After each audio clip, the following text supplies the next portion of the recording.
پاکستان میں supreme court ان کو صادق اور امین کا لیبل دے رہے ہیں. تھوڑی سی ہماری عدلیہ کے حالیہ جو فیصلے آئے ہیں اس میں لگتا ہے کہ کہیں بہت زیادہ رعایت دی جاتی ہے, کہیں بالکل رعایت نہیں دی جاتی. مجھے یہ امپریشن دیا گیا تھا کہ جی جمعے کو نکاح ہے اور ہم 2-3 دن کے بعد اس کو اناؤنس کر دیں گے, 10 محرم کے بعد اس کو اناؤنس کر دیا جائے گا. میری جھوٹ بولنے کی عادت نہیں ہے تو میرے لیے حالات بڑے مشکل ہو گئے تھے. نہ میں نے ٹی وی پہ کبھی اس کی تردید کی اس بات کی, نہ میں نے کبھی سوشل میڈیا پہ اس کے بارے میں, پھر میں خاموشی ہوگی, کچھ بولی ہی نہیں.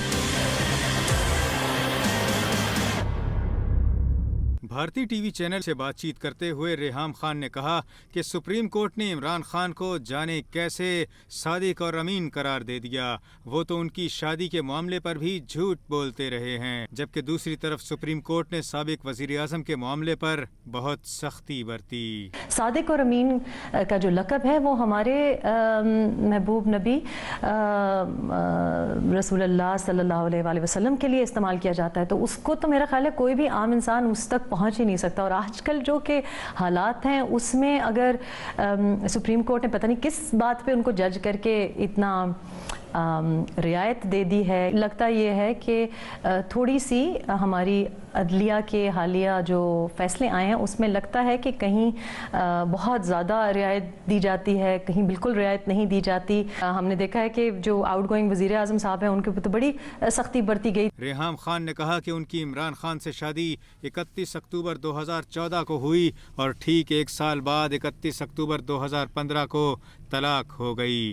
عمران خان نے کہا تھا کہ وہ محرم کے بعد شادی کا اعلان کر دیں گے, مگر اعلان 2 ماہ بعد کیا گیا. یاد رہے کہ 31 اکتوبر 2014 کو جب عمران خان نے شادی کی تو اس روز محرم کی 7ویں تاریخ تھی. 31 اکتوبر 2014 کو نکاح ہوا اور بڑے پراسرار اس وقت بھی یہ ایمفسس تھا کہ اسی تاریخ پہ ہونا بہت ضروری ہے, اور اسی تاریخ پہ پھر 31 اکتوبر 2015 کو طلاق کے لیے بھی یہی دن منتخب کیا گیا.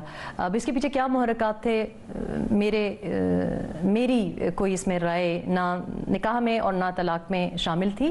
ہو سکتا ہے کسی اور کی رائے ہو, لیکن اس وقت بس ایک جلد بازی تھی کہ نہیں اسی تاریخ کو نکاح ہونا ضروری ہے. میری جھوٹ بولنے کی عادت نہیں ہے تو میرے لیے حالات بڑے مشکل ہو گئے. 2 مہینے سے زیادہ, 2 مہینے 8 دن تک یہ بات چھپائی گئی اور مجھے یہ امپریشن دیا گیا تھا کہ جی جمعے کو نکاح ہے اور ہم 2-3 دن کے بعد اس کو اناؤنس کر دیں گے, 10 محرم کے بعد اس کو اناؤنس کر دیا جائے گا. ریحام خان نے کہا کہ انہیں اپنی شادی چھپانے پر حیرت ہوئی کیونکہ جھوٹ بولنا ان کی عادت نہیں ہے, لیکن عمران خان نے شادی کے بعد ایک ٹویٹ کے ذریعے اس کی تردید کر کے بھی جھوٹ بولا. میرے سامنے کھڑے ہو کے میرے منع کرنے کے باوجود میں نے ان سے کہا بھی کہ آپ اس قسم کی ٹویٹ جو کر رہے ہیں, جو دسمبر میں ٹویٹ کی کہ reports of my marriage are greatly exaggerated, تو میں نے کہا بھی کہ یہ آپ کو یہ ایک تمسخر بھی بنے گا اور یہ تو سراسر جھوٹ ہے, لیکن وہ بضد تھے, انہوں نے منع کیے بغیر یہ ٹویٹ کی. ریحام خان نے کہا کہ ان کے ذرائع نے تصدیق کی ہے کہ عمران خان تیسری شادی بھی کر چکے ہیں, مگر نہ جانے کیوں اس کا اعلان نہیں کر رہے. پہلی بار بھی ایسا ہوا کہ میرے ساتھ بھی ایسا ہوا کہ شادی کی گئی, پھر اس کو چھپایا گیا, اس کے بارے میں جھوٹ بولا گیا, اس کے بارے میں عجیب عجیب باتیں کی گئیں.